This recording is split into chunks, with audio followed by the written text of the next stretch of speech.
Okay, so you're someone who really likes to get under the hood of a topic, right? Us. To properly understand it without drowning in, endless reading. Mm-hmm.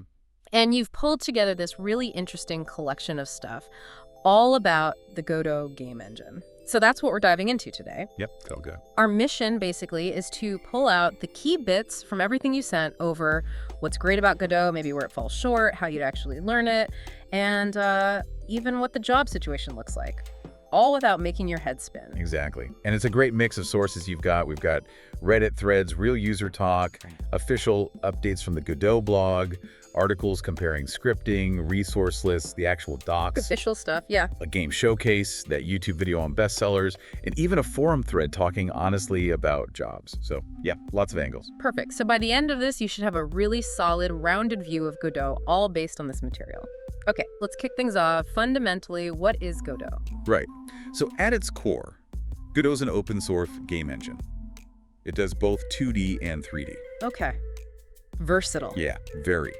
And something the official docs really push is this idea of an all-inclusive package.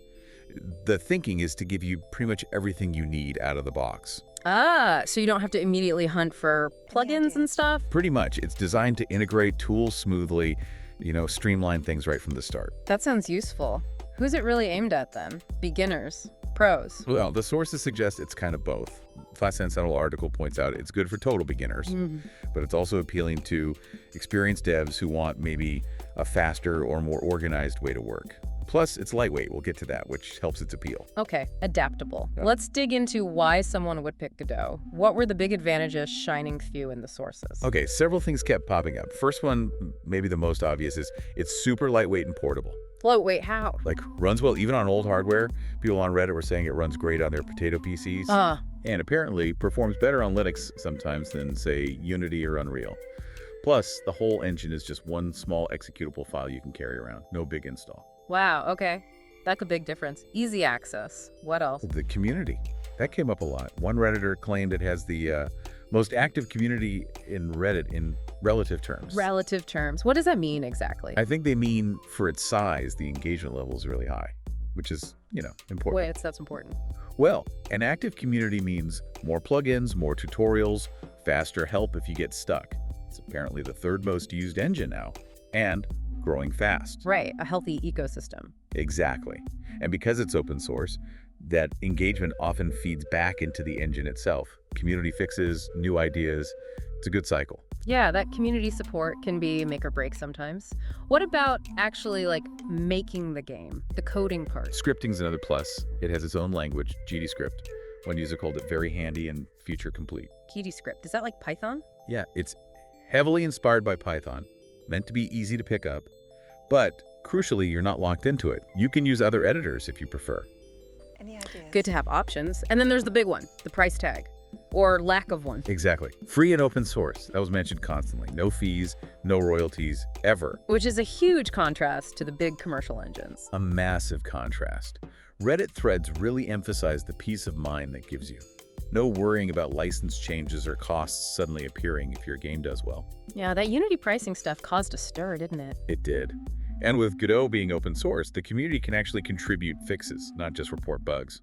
One Redditor mentioned being frustrated waiting for bug fixes elsewhere. Right. Another one pointed out because it's mostly volunteers, there's no profit incentive driving decisions in weird directions. Developers seem to like that transparency. That community ownership idea is powerful. Any other sort of technical edges? Customization was mentioned. You can extend the editor and engine. And significantly, the blog posts really detailed the progress on .NET and C# support. Ah, C#, that's huge for a lot of developers. Definitely. They're pushing towards .NET 8, building a web.NET prototype. It shows Godot is becoming a really serious option for C# folks. So they can use their existing skills and libraries. Pretty much, yeah. Makes it much more attractive if you're already in that ecosystem. Plus, groups like Chickensoft are building open source C# tools specifically for Godot. Right, you mentioned that Chickensoft article. It compared GDScript and C#, didn't it? It did, yeah. It laid it out quite clearly. Basically, while Godot supports both really well, for most people starting out, GDScript is probably the way to go. Why is that? Just easier. Partly, but mainly because most of the existing tutorials, add-ons, community help. It's all in GDScript right now. Ah, practical reasons. So C# is viable, but maybe less documented or supported by third parties for now. Sort of, yeah. The article mentions you can technically mix languages in a project. Oh. But it also makes the very sensible point that keeping most of your code in one language is just easier. For consistency, for fixing things, for working in a team. Makes sense. Less confusing. Right. But Chickensoft is actively working to bolster that C# side, so the resources there are growing. Okay, so let's say someone's sold on the idea. They want to learn Godot. Where do they even start? Your sources had a bunch on learning resources. Yeah, the Class Central article was great for this. It did say Godot's own main learning platform is still kind of developing. Okay. But there are tons of really good free and paid courses out there already. For total beginners wanting GDScript, they recommended GDQuest's free interactive course. Interactive sounds good, like hands-on. Exactly. A good way to actually do things, not just watch. Cool. What other free stuff did they mention? For 2D, ClearCode has this massive, 15-hour free course, highly rated. Wow, 15 hours. Comprehensive. Yeah.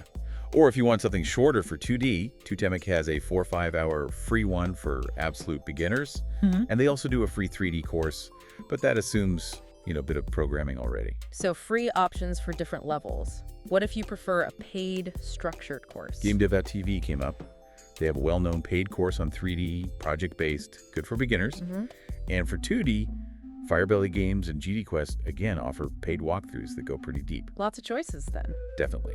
And there are free alternatives, too, like Heartbeast's 2D platformer tutorials, super popular. And Free Code Camp has one for Unity devs switching over. Ah, smart. Catering to people migrating. Any other kinds of resources, like YouTube or websites. Oh, yeah. The article shouted out some YouTubers, GameDev Artisan, Coding Kaiju, Godot tutorials, lots of videos there. Okay. And they mentioned Godot recipes, like a cookbook for code snippets. And obviously, the official Godot documentation itself has loads of tutorials. Seems like you wouldn't be short of help learning it, but, nothing's perfect. Were there any downsides or things to watch out for? Did the sources mention any potential catches? Yeah, absolutely. Gotta have the balanced view. One Reddit comment brought up the whole you can edit the source code thing. The open source advantage. Yeah, but they questioned how practical that really is for most people. Like, are you really going to dive into the C++ engine code yourself? Good point. Maybe more theoretical than practical for many users. That was their argument. For small issues, you'd probably find a workaround or maybe wait for an official fix rather than trying to patch the engine yourself, right? Yeah, probably. What else? Well, the Reddit discussions also reminded us that while Godot's totally free, Unity is free up to a pretty high revenue point. Ah, right. So for small indies or hobbyists, that cost difference might not be immediate. Exactly. And importantly, we saw those threads like why Godot didn't work out for our 3D game, or why shouldn't you use Godot? Oh, so it's not always the best fit. It seems not always, no. Especially perhaps for really high-end, graphically intense 3D games like AAA studios make.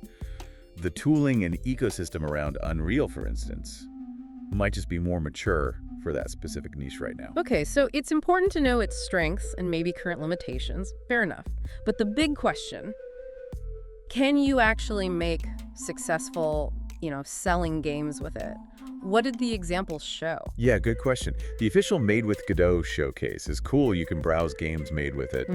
But that YouTube video on the top 10 best-selling Godot games, that really hits the point home. So there are successful commercial Godot games out there. It's not just hobbyist stuff. Oh, definitely not just hobbyist stuff. The video counters that idea hard. Give us some names. What kind of games we're talking about? Sure. Number 1 on their list was Brotato. Oh, yeah, I've heard of Brotato, that addictive shooter thing. That's the one. Top-down arena shooter, hugely popular. Then there's stuff like Cruelty Squad, very distinct style. Dome Keeper. Yeah. The mining defense one. Exactly. Cassette Beasts, that cool monster collecting RPG. Luck Be a Landlord. Okay, wow. Halls of Torment, Case of the Golden Idol, Yomi Hustle, Turing Complete, Endoparasitic. The list shows real variety and real success. Cassette Beasts, for instance, got amazing reviews. That's really convincing then. The engine can deliver hits. So what about getting a job using Godot? That forum discussion sounded a bit more cautious. It did. Yeah, the vibe there was, look, Right now, if you search for game dev jobs, you'll see way more asking for Unity or Unreal skills. So fewer specific Godot developer roles at the big studios. That was the general consensus in that thread, yeah. Yeah. The market's just dominated by the big two commercially right now. Okay, so if your main goal is landing a job at, like, EA or Ubisoft tomorrow. Godot skills alone might be a harder sell right now. The advice was heavy on networking, building a killer portfolio. Actually, shipping solo projects is huge. Show, don't tell. Exactly.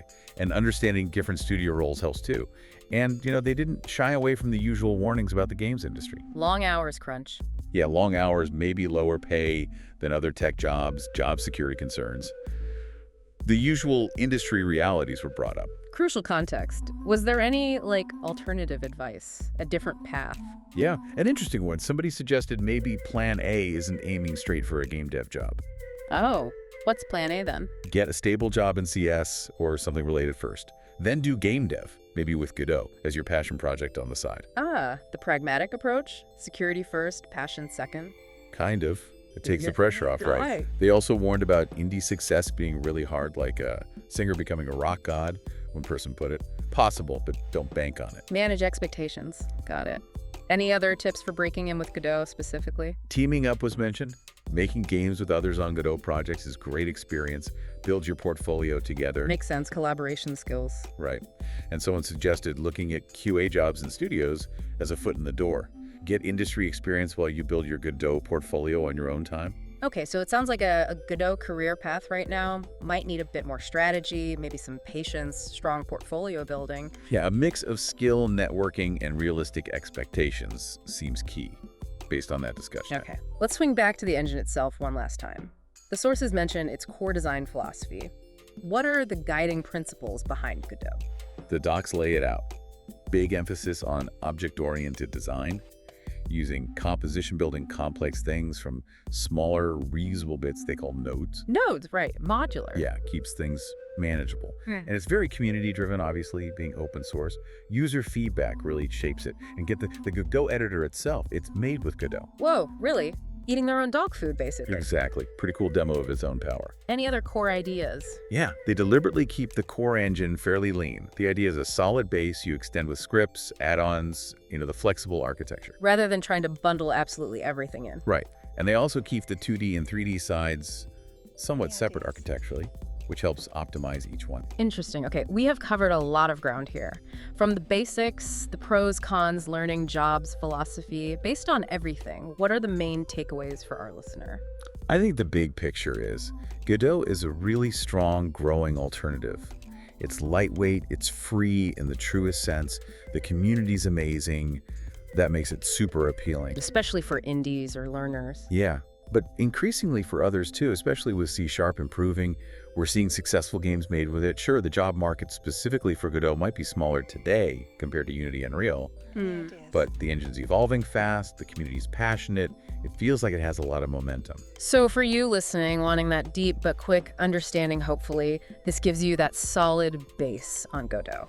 Which leads us to a final thought. Yeah. Given this momentum, this passionate community, this open source nature, what kinds of really new, maybe unexpected games or even development tools might we see pop up from the Godot world in the next few years? Maybe this chat makes you want to check out those resources or heck, even download Godot and play around. Could be the start of something. Definitely something to think about. We'd love to hear what you think or if you have more questions.